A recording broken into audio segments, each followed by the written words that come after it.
Ya, sudah lebih dari 4 pekan sebagian warga khususnya di kawasan Jabodetabek menjalani work from home. Tidak sedikit dari para pekerja ini yang akhirnya merasa jenuh dengan aktivitasnya. Ya, berada di satu tempat dan melakukan aktivitas yang sama menjadi alasan terciptanya rasa jenuh. Hal ini pun secara tidak langsung bisa berdampak pada produktivitas kerja. Sejak pemerintah menyerukan kerja, belajar, dan ibadah dari rumah, berbagai perusahaan merespons imbauan tersebut dengan menerapkan sistem kerja work from home atau bekerja dari rumah. WFH dinilai bisa menjadi salah satu upaya bersama untuk menekan penyebaran wabah COVID-19. Gerakan dukungan WFH juga digaungkan melalui tagar di rumah aja di berbagai platform media sosial. Namun hampir 4 pekan sejak imbauan bekerja dari rumah disampaikan, tak jarang rasa jenuh atau bosan mulai melanda. Banyak para pekerja yang akhirnya merasa bosan dengan rutinitasnya dan hal tersebut pun akhirnya berdampak buruk pada produktivitas kerja. Oleh karenanya, kita harus pintar-pintar mencari cara agar bisa terbebas dari rasa jenuh sehingga bekerja dari rumah bukan lagi menjadi hal yang membosankan yang juga bisa membahayakan kesehatan mental kita. Dan untuk mengetahui bagaimana mengatasi jenuh saat WFH, kita telah terhubung dengan Dr. Andri SPKJ, yaitu Dari, dokter dari Omni Hospital Alam Sutra. ya, Ya, selamat pagi Dokter Andri, apa kabar dok? Pagi Mas Raden, apa kabar Mbak ya, Ki? Ya, ya dokter, faktor apa sih yang membuat orang mengalami kejenuhan saat WFH? Banyak hal ya, menurut hmm, saya sih ini udah masuk minggu ke-8 kan ya, kita ya. Hmm. Tadinya mungkin awal-awal minggu pertama mungkin mereka masih awalnya beradaptasi dulu gitu ya Hmm. dengan kondisi sekarang yang baru. Kemudian sekarang sudah mulai terbiasa, tapi kita lihat memang sayangnya tidak hanya WFH saja. Beberapa pasien ataupun teman saya juga mengatakan ternyata saat WFH ini malah lebih banyak tugasnya gitu hmm. ya. Jadi sepertinya malah akhirnya 24 jam sepertinya di dalam rumah mengerjakan kondisi seperti itu gitu. Dan jadi akhirnya mungkin harus disarankan adanya pembagian waktu seperti masih di kantor. Jadi tetap melakukan aktivitas seperti yang sama di kantor, tetapi ini dikerjakan dari rumah, seperti itu. Oke, Dokter Andri, ini sebenarnya seberapa lama kondisi mental kita sebagai manusia sosial ini bisa bertahan dengan rutinitas yang monoton hingga akhirnya tiba juga di titik jenuh ini, Dokter Andri? Sebenarnya kita semua pasti pernah mengalaminya Hmm, gitu ya, keadaan-keadaan baru yang membuat kita akhirnya harus beradaptasi segera gitu. hmm, Dan kalau saya lihat memang awalnya saya juga sepertinya semua juga sama akan hmm, mengalami bahwa ini seperti hidup yang baru kan, hidup hmm, awal yang baru yang mana kita perlu belajar. Tadi saya bilang di awal 1-2 minggu pertama mungkin kita masih agak bingung, tetapi setelah itu kita kayaknya bisa gitu. Seperti misalnya saya saat ini ada praktek yang biasa, misalnya walk-in tapi hanya menerima sekitar 10 pasien, kemudian juga ada praktek konsultasi online, dan yang membedakannya adalah memakai APD gitu, di mana kalau dulu kan pakai baju seperti ini, misalnya kemeja, langsung. Nah sekarang saya harus berubah gitu kan, datang ke rumah sakit, saya harus berganti baju dulu sebelum akhirnya memeriksa pasien. Itu ada hambatan-hambatan yang mungkin akan susah di awal ya, tidak bisa kita adaptasi, tetapi lama-lama kita bisa. Jadi sebenarnya setiap orang kalau dibilang bisa beradaptasi, dia akan mencoba beradaptasi dengan keadaan dan lingkungannya gitu sampai suatu saat tahap tertentu dia mulai terbiasa dengan keadaan tersebut gitu. Jadi nggak ada batasan bahwa misalnya nanti dia akhirnya nggak bisa lagi beradaptasi dan mengalami sesuatu hal yang lain, kecuali memang orang itu memiliki masalah gangguan ya di dalam kondisinya, ada misalnya dasar kecemasan maupun ada depresi. Nah, itu bisa terpicu dengan kondisi seperti sekarang ini kayak gitu.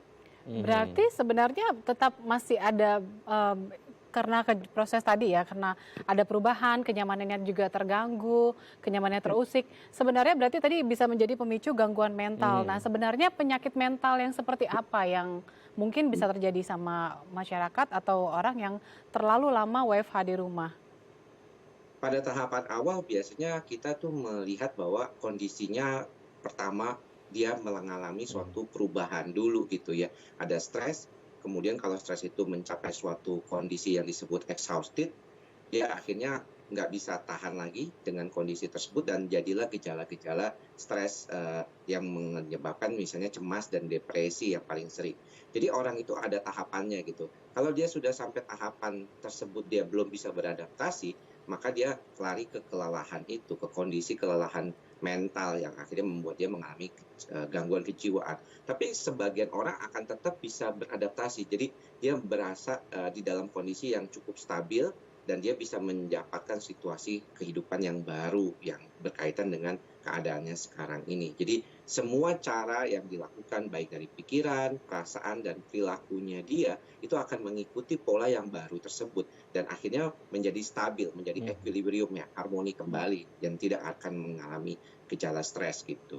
Oke, untuk mengatasi jenuh, Dok, ini ada banyak artikel atau kemudian orang bilang bahwasanya untuk mengatasi jenuh saat WFH kita harus membangun rutinitas sama dengan kegiatan kita sehari-hari di luar WFH, mulai dari bangun tidur, kemudian rutinitas pagi, dress up-nya juga seperti kayak kita ke Pergi kantor. kantor. Nah, itu apakah kemudian hal-hal tersebut ini efektif?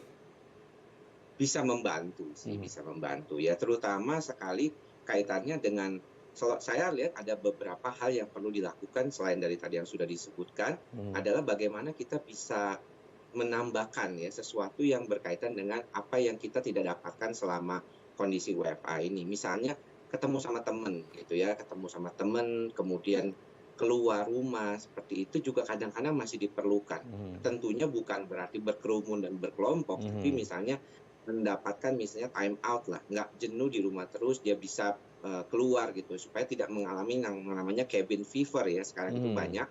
Jadi orang tuh keluar sedikit misalnya berjemur ya, berolahraga, kemudian juga mungkin ke grocery ya dia pergi untuk belanja. Yang penting dia tetap aman menggunakan masker. Setelah pulang dari luar itu dia melakukan aktivitas mandi, berbersih ya, seperti itu. Jadi dia tidak jenuh di dalam kondisi terus-terusan seperti itu gitu. Jadi harus ada sedikit pola yang baru, walaupun pola yang tadinya sudah disebutkan misalnya tetap bekerja seperti jam-jam seperti itu tetap dilakukan gitu. Jadi itu yang perlu di-maintain tapi ditambahkan dengan hal-hal yang bisa mereduksi cemas ataupun gejala stres tersebut gitu. Jadi dia biar balance seperti demikian. Iya, lalu Dok, kalau seandainya kita juga akhirnya mereduksinya dengan cara keluar, tentu kan ini kan juga berbahaya ya.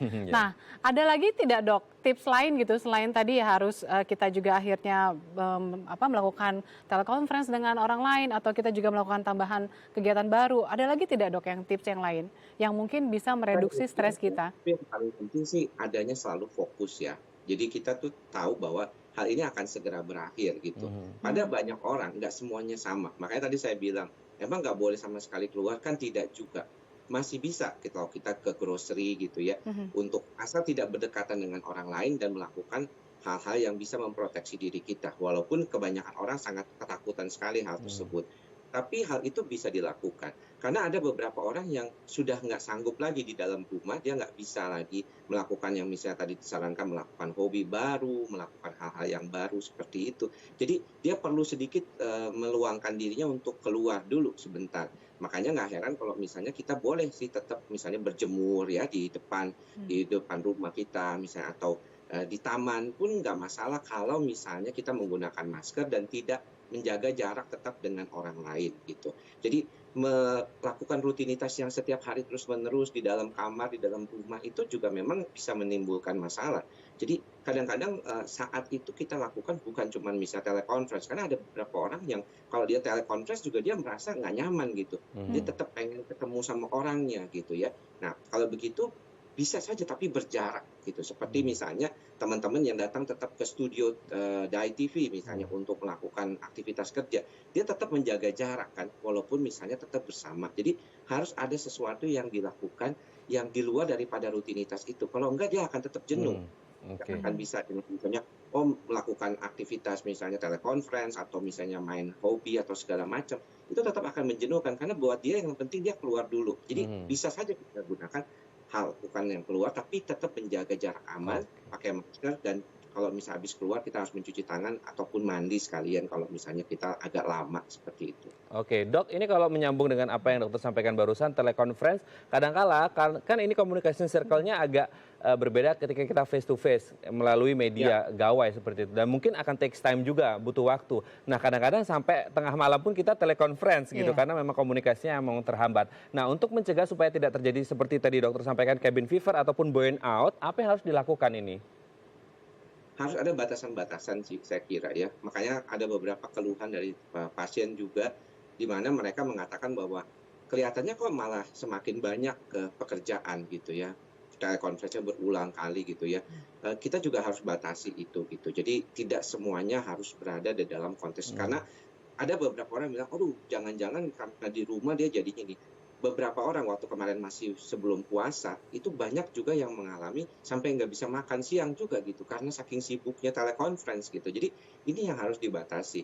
Kita tuh tetap harus punya batasan-batasan tentang diri kita sendiri. Dan ketika kita sudah mengalami rasanya exhausted ataupun rasanya kok kelelahan yang kita tidak sebabkan karena aktivitas yang berat, tapi cuma diam aja kok merasa nggak nyaman, maka kita perlu time out dulu. Jadi break time itu adalah sangat penting untuk membuat diri kita tuh keluar sedikit dari apa yang terjadi ataupun rutinitas kita sehari-hari. Oke, intinya kita bisa mengukur kapasitas diri kita untuk menilai kapan waktu kita untuk bekerja dan kapan waktunya untuk take rest seperti itu ya. Baik, terima kasih Dr. Andri SPKJ dari Omni Hospital Alam Sutra. Saya sehat terus Dok, salam untuk keluarga. Ya, pemirsa, usai jeda kami akan kembali dengan informasi menarik lain. Tetap bersama kami di Halo Indonesia.